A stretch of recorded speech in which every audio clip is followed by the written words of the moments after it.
Today on episode number 140 of the Teaching in Higher Ed podcast, Stephen Michels helps us think outside the LMS. Produced by Innovate Learning, maximizing human potential.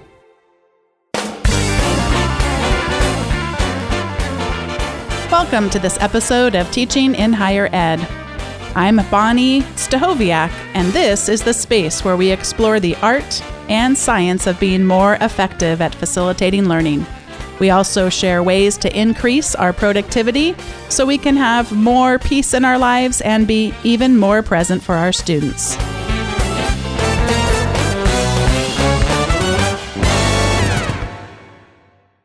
I'm absolutely thrilled today to be welcoming Stephen Michels to the show. He is a professor of political science and also the director of university assessment at Sacred Heart University in Fairfield, Connecticut. He's been teaching there since 2002 and is involved with initiatives related to assessment, digital pedagogy, and undergraduate research. His most recent book is Sinclair Lewis and American Democracy. Steve, welcome to Teaching in Higher Ed. Hello, Bonnie. Thanks for having me. As I was reading your bio, even though I knew this already, I just realized that we are about as far away as you could possibly be from each other in the United States. That is correct. I will not be sharing the weather. The weather is probably better. Yes, I will not be sharing the weather. The weather is probably better there. I would think so. My kids would get a kick out of it's probably still snowing there, at least some little bit. A little bit. It's not good. There's nothing good to say about the weather. It's very cold today. Oh, okay. Well, we'll move on to the next subject. And I didn't think I'd ever start one of the podcasts talking about Blackboard, but I know you have some intriguing data to tell us that was recently released by Blackboard. What can you tell us about that? Yeah, Blackboard released some interesting statistics on their user data in October. It was a bit surprising. It turns out that mostly it's not used to its full capacity. 77% of its use, according to its data, accounts for what they call supplementary or complementary use, which mainly means, one-way communication from faculty to students, uploading a syllabi or some readings. And then the percentage of faculty who really use it to its fullest only accounted for about 2%. So it seems to me like a huge lost opportunity with the learning management systems. Blackboard in particular is the one that I'm most familiar with. But it was just surprising and a little shocking. And there's a couple ways to read that. Is on one hand, faculty aren't using it, but also I think I'm a little bit inclined to blame Blackboard a little bit because every technology suggests how it should be used, and what is it about Blackboard or the learning management system in general that suggests this kind of usage rather than a use that's a little bit more engaged. I'll be posting a link to this data in the show notes.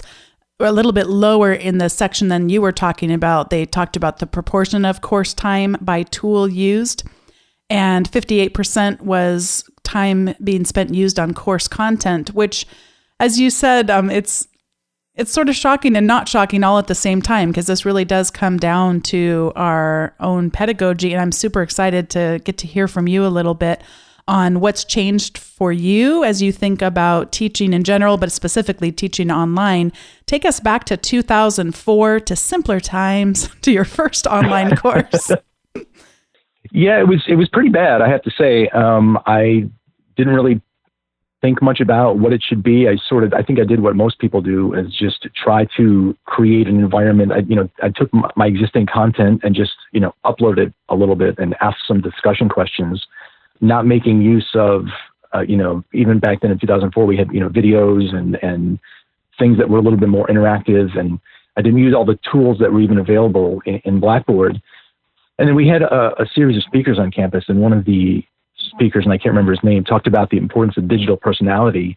And it was so liberating. I thought, wait a minute, I can be myself online and when I'm talking with my students. So I redid the content and made it more conversational. I included some pictures and some videos. I even had some jokes.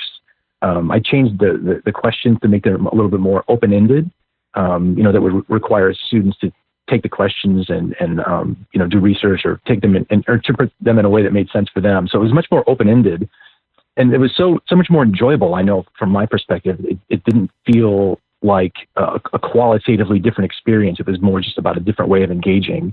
And the course evaluations changed considerably too. Up till that point, the first couple of semesters when I was teaching, my course evaluations were much lower than they were for my on-ground courses. And I just thought that was kind of how it was supposed to be. But now, the more I think about it, the more deliberate I am with how I put my courses together, that the evaluations for my online courses are even higher than my on-ground courses, which is pretty great.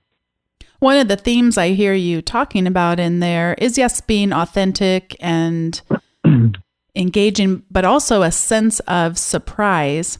Do you find that it is easier or harder to have that sense of surprise in an online class versus an in-person, or is it just as equally challenging and exhilarating to try to have that sense of surprise and curiosity in the class?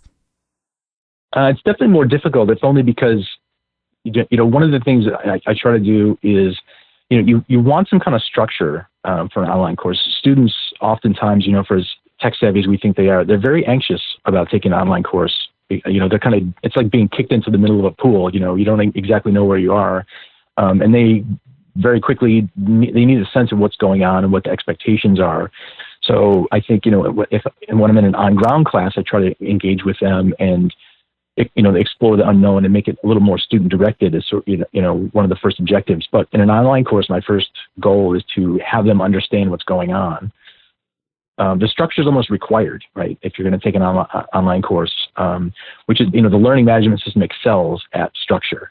But that is also its greatest weakness, that it structures learning. It makes, students, especially if they take multiple courses at the same institution, they know where to find things, right? Mm-hmm. The syllabus is always in the same place. The discussion board is always in the same place. It's structured in the same way. Clunky, you have to click around a lot, but, they kind of get a lay of the land soon enough. But then it becomes problematic. Where do you go from there? Where do you, does Blackboard or learning management system give us the same, it certainly gives a structure, but does it give us something more than that? Or is it a ceiling more than a floor? And that's sort of the problem I have with it. I know one of the first forays you had taking yourself and the students out of a learning management system involved Google Blogger. Can you tell us about that experience?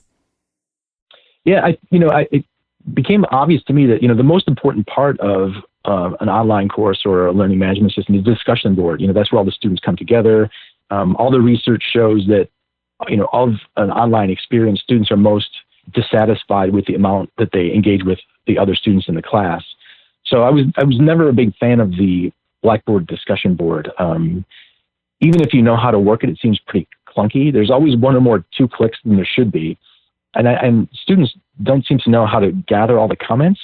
So there wasn't a lot of engagement. And it seemed like students were doing what I would call like the drop-in visit. They would open up the learning management system and they would have a big block post, 200, 300 words, and it didn't sound like they had read what other students were posting, or that they had came back, after their post to see what other students said in response to them. So they were doing the minimal expectations for the course, but they weren't really engaging.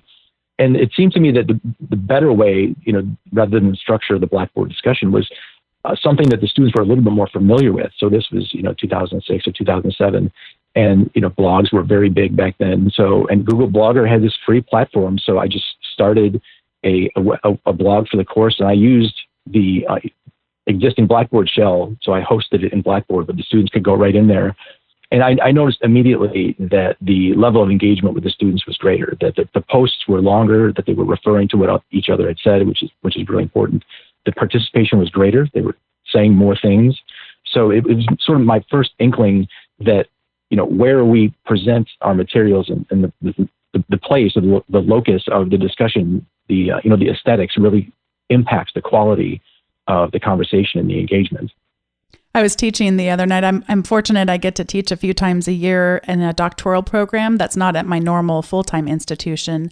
And I'm also fortunate that they let me play a little bit, because the normal way that these doctoral students, they use I won't say the name of the product, but it's just a very bloated synchronous video conferencing tool.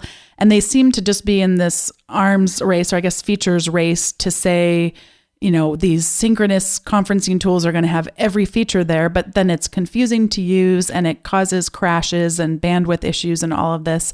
And the one that I've mentioned on the show before that I just love is called Zoom. And I don't make any money by anyone who gets interested in Zoom. But what it has not done is it has not participated in that features race. And people just come there. You talk about discussions. You come on that tool and it looks like you're sitting around a table. You can see everybody's face if you want, or you can click the button to just have it focused on the person who's talking, and it automatically switches the view to do that.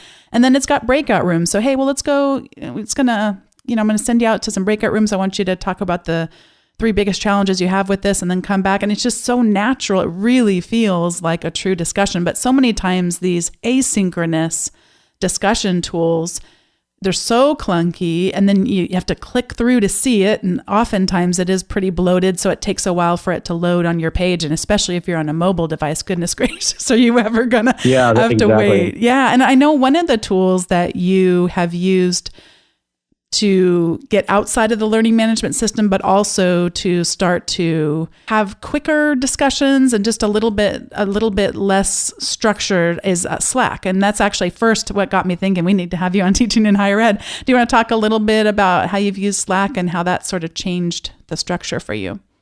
Yeah, I heard about Slack a couple of years ago. I can't remember where, and this is, everyone knows what it is now, I think, or has seen it or is familiar enough with it. But whenever I hear about a new tech tool, I'm one of those people that can't help but, checking it out.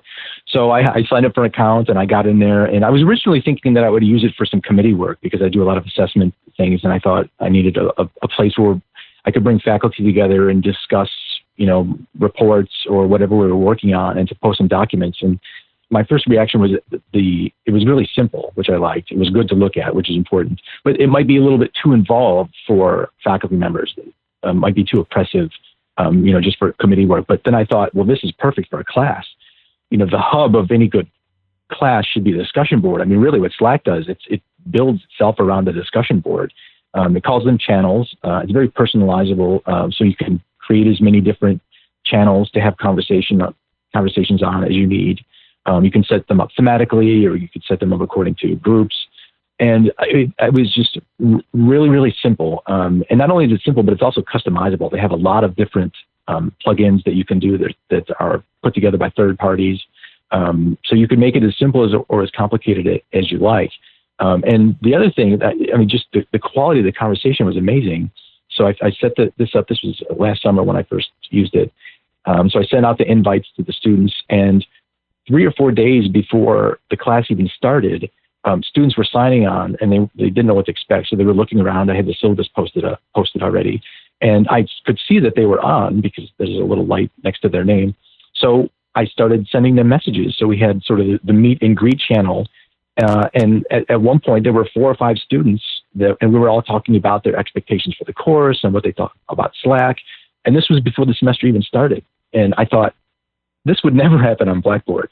The fact that everyone is here looking, I'm asking them about, the features and, what features should we add? And, one of the students was on his mobile phone because he had downloaded the Android or the iOS app. And he was just astonished that he was, in class while he was out somewhere. Students love the mobile capacity. And I think that's one of the things that Blackboard has definitely fallen behind on the mobile arms race.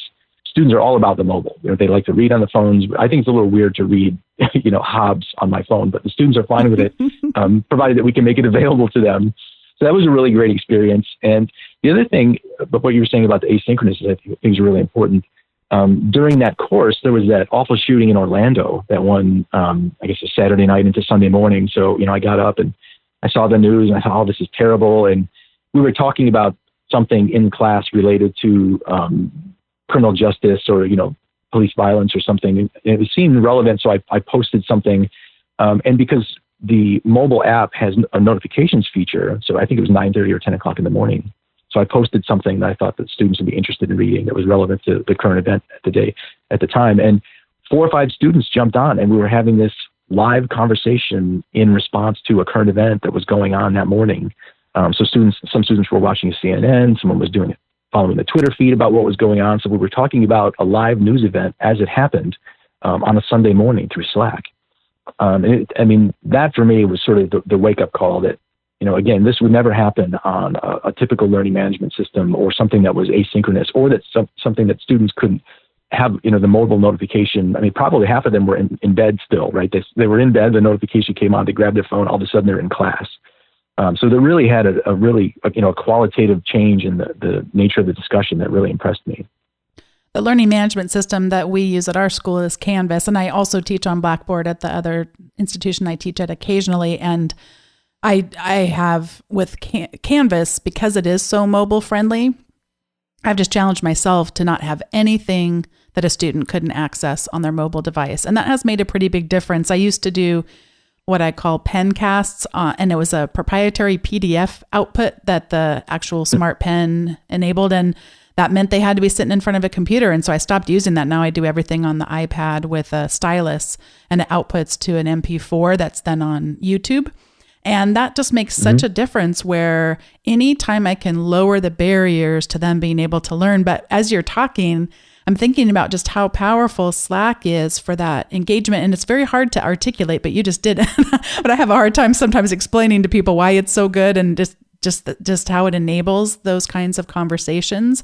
And I wish there were a way to have the kind of structure, in the sense of, I think it's helpful to our students to have the centralized calendar that something like Canvas offers. They can see all their reading assignments when they're due, all the tests, all the papers. It's all there in a calendar, that if enough of their professors are using the learning management system, means they can even subscribe to that and have it all on their phone and just keep themselves that much more organized, which I think is critical for all our students, but especially our most at-risk students. But anyway, it's just interesting to hear you talk about. Now, when you taught with Slack, you were entirely on Slack. You did not use the learning management system, or did you use that for your grade book? I can't remember what you said.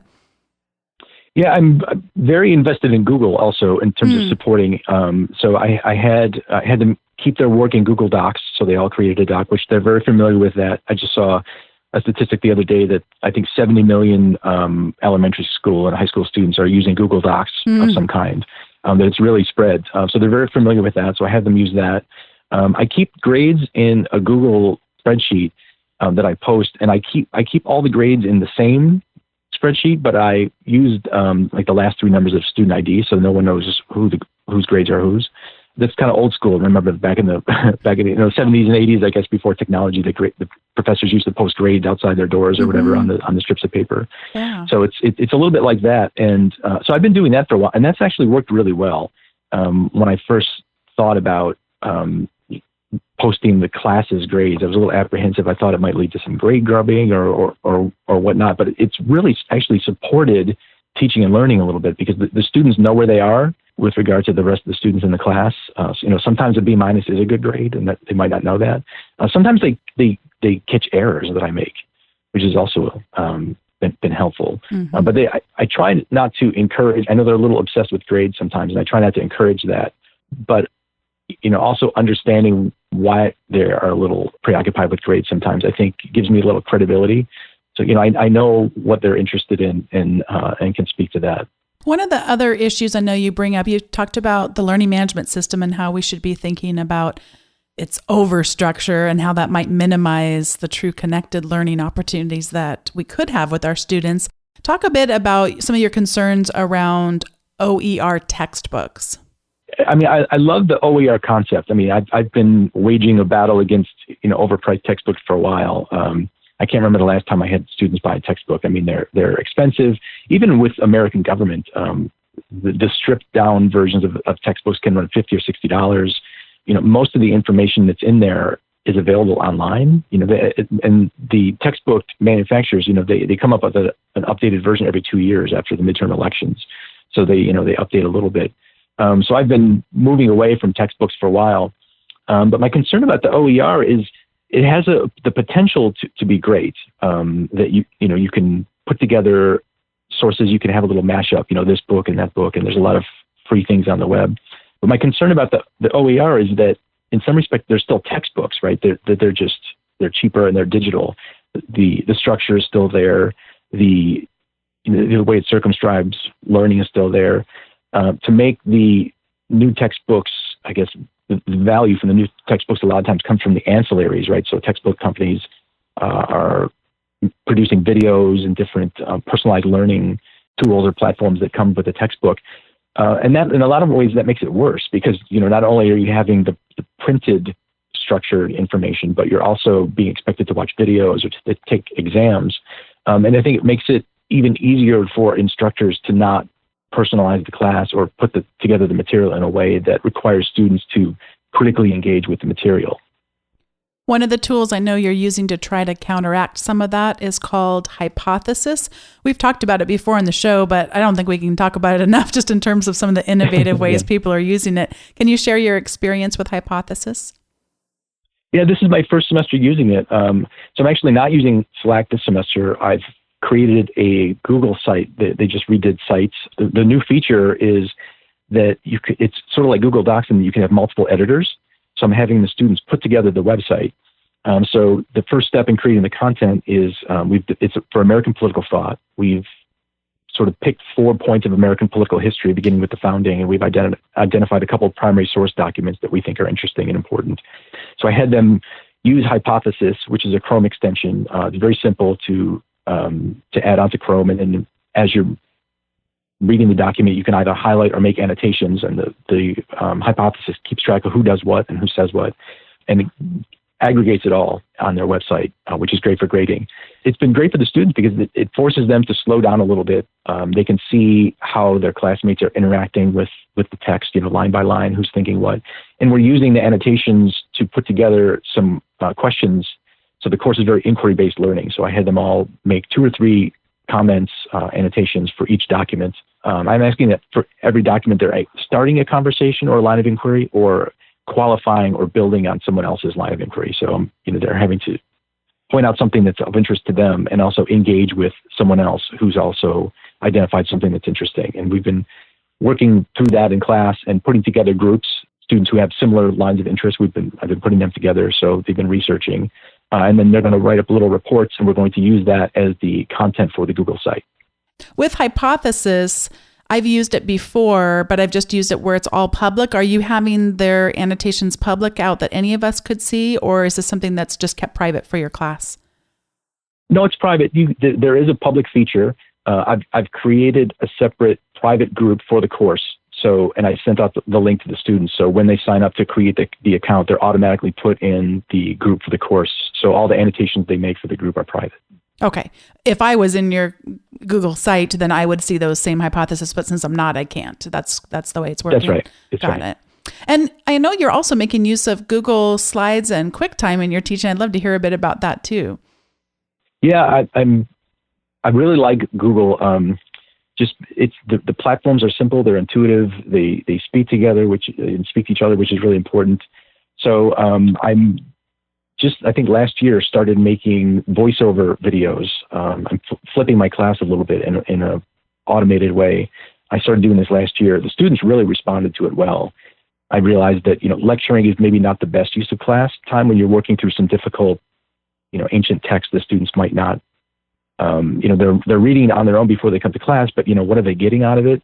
And then we come to class and I explain to them what they should have already known, that they've struggled through. And then I send them on their way when they have to write difficult papers, which seems to me not a very good way to do things. So I've been doing voiceover videos, not video. I don't need to see myself on screen. Especially, I don't want to see myself age, right? If these videos are really good, I'd like to use them for a long time, and I don't want anybody to see me looking really good on video and then have to come to class and, I look like this. So I've just been doing the video. I do Google Slides, and I do the voiceover through QuickTime, quick edits, and I upload them through YouTube, and then I put them on the Google site. And it's really great that I can use the slides then in class to, I just project them and does anybody have any questions about this slide and this slide? And then really use class time to work through the material, to ask analytical questions. And, that's one of the things that people have noticed about flipped classes, is that you really need to know what you're doing with them in class, right? It's not just enough to expose them. But I noticed immediately that the quality of the conversation is just so much improved. The questions that they have, that they really do watch the videos and take notes, and they come with good questions. Not only that, but we're able to, I have them write little micro essays every week.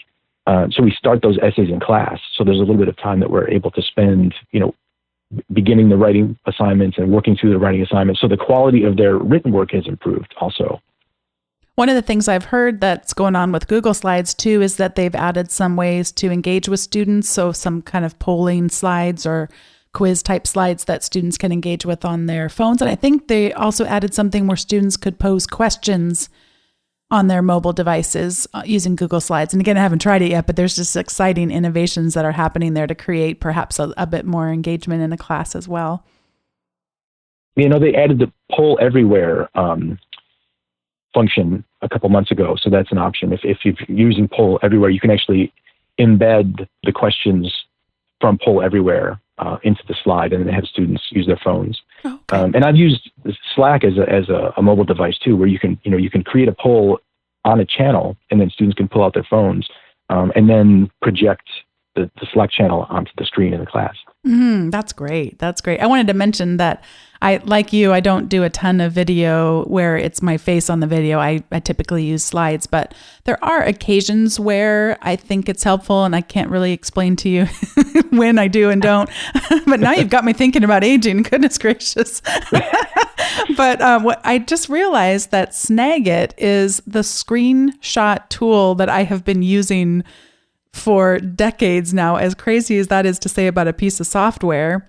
And they now have it where I can be having a video of one of my PowerPoints and I can switch back and forth between my webcam and the PowerPoint. Because a lot of times you see people where they just have themselves in the lower right hand or right. corner kind of thing. But if you had a need where you wanted to change it up a little bit and, now you can see my face and see my expression and, now you can see my slides, it's as easy as just clicking back and forth. And I thought that's pretty nice. And Snagit it's kind of like a little mini toolkit. It does all kinds of things, just everything from if a faculty member asks me a question about something on our learning management system, I can just go create a simple GIF for them, or I can do a quick screencast, or even just grab a screenshot and put an arrow and show them where to click or stuff. So it's just a really nice tool that is not free, like QuickTime is free for us, but is a nice tool that I find myself using more and more.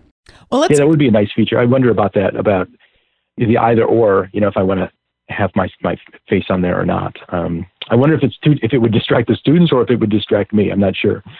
I did see a study, and I don't know if this has been replicated in any way, but that said that it made no difference if we show ourselves on the video in terms of the students learning. There's no difference in terms of comprehension or anything like that. And that there was a slight bit of maybe more personal approach, but that there's not a learning benefit by doing it. So you don't have to feel... Well, that's good to know. One of the most important things that I've realized about making the videos, and I can't remember where I heard this, but my reluctance to go to do this for a long time had to do with the production value.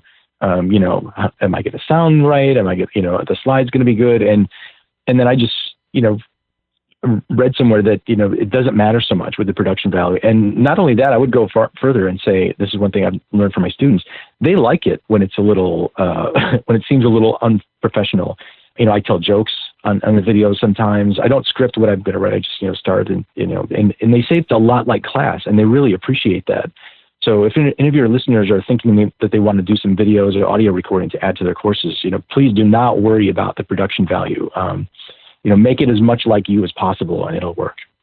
I sneezed once in one of my pencasts, and you would have thought I was like a comedian that was about to take my show on the road just because I didn't edit that out. They just loved it. They love that we're human and that it seems like we're talking to them just in a casual conversation. I totally concur. Before we get to the recommendations part, I don't want to miss this piece of what you have to offer, which is we've talked about a number of different tools, talked about learning management system versus not using one. And I wonder if you would just share a bit about your overall philosophy for what tools you use, how many you use. I mean, how do you decide whether or not, she just talked about this great new tool. Should I use that one? What are some of the thoughts that come to mind when you decide your possible tools for a course? I'm a little worried sometimes that I get caught up with the new things, but I think I've come to realize that teaching should be learner-driven, not tool-driven. And we really need to take a step back and think about, what we want our students to do or what we want them to know, and then see how the technology that we incorporate into the class can serve that. rather than just find something that's new or shiny and try to make it work in the classroom. The other thing that I've come to realize is there are a lot of tools, communications tools or pedagogical tools. I've also started to think about from a student perspective that, if they have 5 courses and all of us are using our favorite new pedagogical tool, 3, 4, 5 different things, that could get really overwhelming for them. I can't imagine that, walking into class, class is the first day of the week and having to sign on for 15 new accounts for different things, whether it's Slack or whatnot. So I really try to keep it as simple as possible. So, the students know, I think, Google Docs now, so I don't really count that as something new that they have to do. But, whether it's Hypothesis, I would count that as something new. They had to start an account. I actually did a video about to show them how to sign up for it and how it works and what my expectations are in terms of the technological requirements. I use the Remind app a lot. I count that sort of as one, just because it's something else. It's another place they have to look at for notifications, even if it's just their phone. So I really try to keep it simple so they can, I want to focus on the material, but I don't want to have them overextended because, for all the conversation about our students being digital natives, they're still learning and they're still young and they might not have all the experience that we do to think critically about the technology that they use or to be able to manage their time well or to be organized in a way that all of us getting things done people are, right? They don't have all these skills. So I really want them to focus on the content without having to spread themselves a little too thin in their attention. Another reason that I find for keeping my tool set as minimal as it can be is just if I'm going to break out of the LMS, then I do need to keep track of who's accepted that invitation.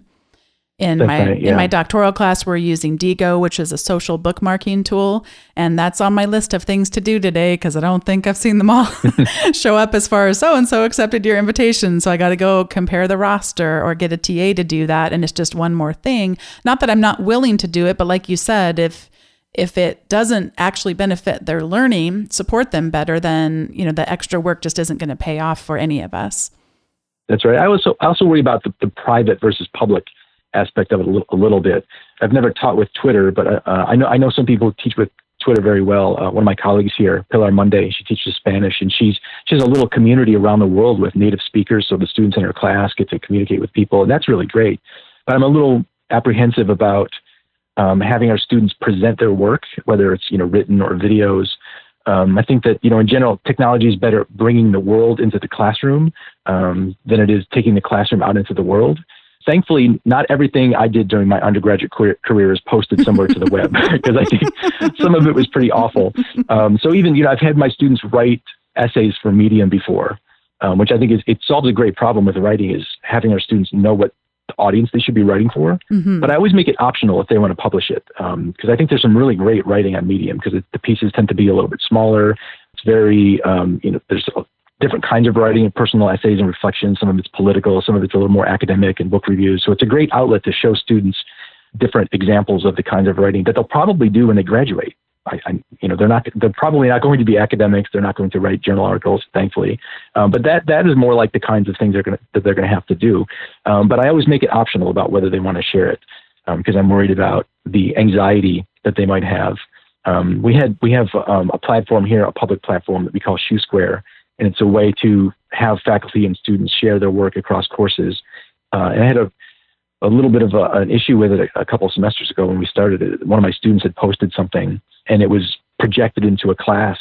And one of the students commented on something that she said in a critical way, and word got back to her that they were projecting her work into class and making fun of it. And she didn't think she was a very strong writer. And it was a really sort of wake-up call for me that, we need to do everything we can as instructors to make sure that our students are producing work and learning in safe spaces. And maybe safe spaces aren't always public spaces. Well, thank you so much. I love all these tools, and I'm going to be busily, excitedly putting together the show notes. And before we conclude, we have the recommendation segment. I'm just going to quickly mention a novel that I enjoyed reading in January. And I used to think it was called A Man Named Ove, because that's what I had always heard everyone refer to this wonderful novel by. But I saw on Goodreads that it's actually Uva, A Man Named Uva, because it is a Swedish novel. So in this best-selling and delightfully quirky debut novel from Sweden, a grumpy yet lovable man finds his solitary world turned on its head when a boisterous young family moves next door.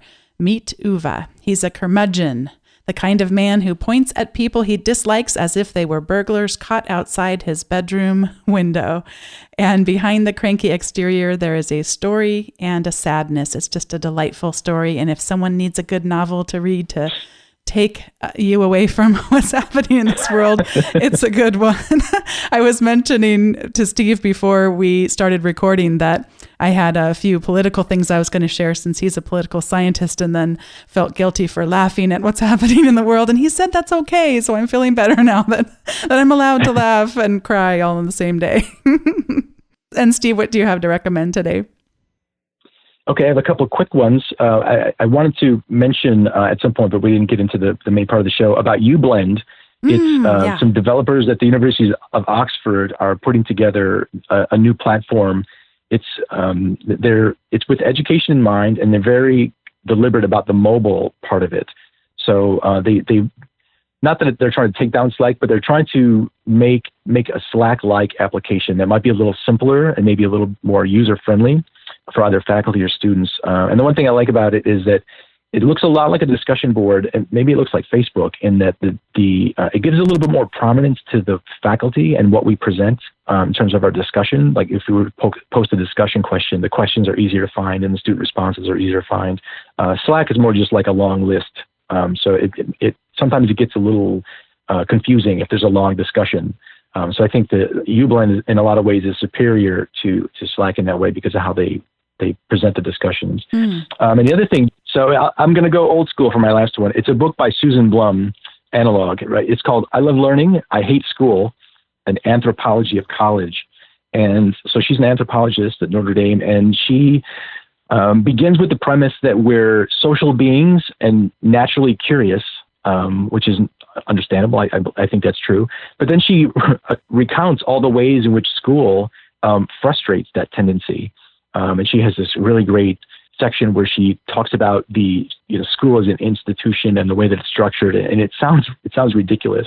I've really used it as a touchstone since I've read it a year ago, just in thinking that anything that we can do as faculty members and professors to harness this natural love of learning that our students have and make it feel less like it's required, that it's institutional, that it's bureaucratic, I think is a good thing. So I would encourage everybody to read I Love Learning, I Hate School by Susan Blum. Oh, sounds so good. Well, Steve, it has been so good to get to know you a little bit on the Teaching in Higher Ed Slack channel and also just through our other communication. And thanks so much for being a guest on today's show and sharing all this great information. Thank you so much, Bonnie. It's been a pleasure. Thanks again to Steve Michels for joining me on today's episode and to all of you for listening.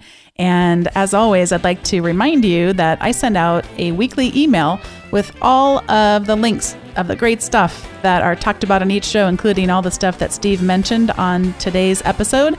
And if you'd like to receive that email, you can go to teachinginhighered.com/subscribe, and you'll get just a single email each week with the show notes and also an article written about teaching or productivity, and that's written by me. And if you have yet to leave a review for the show, I always like to give you a little nudge here at the end of the episode. That's the best way where we can spread the word about the show. Whatever service it is you use to listen, if it's iTunes, you just go to ratings and reviews once you're on the episode page and give it some stars or write about your experience listening to the show. That's the best way to help other people discover it. Thanks so much for listening, and I will see you next time.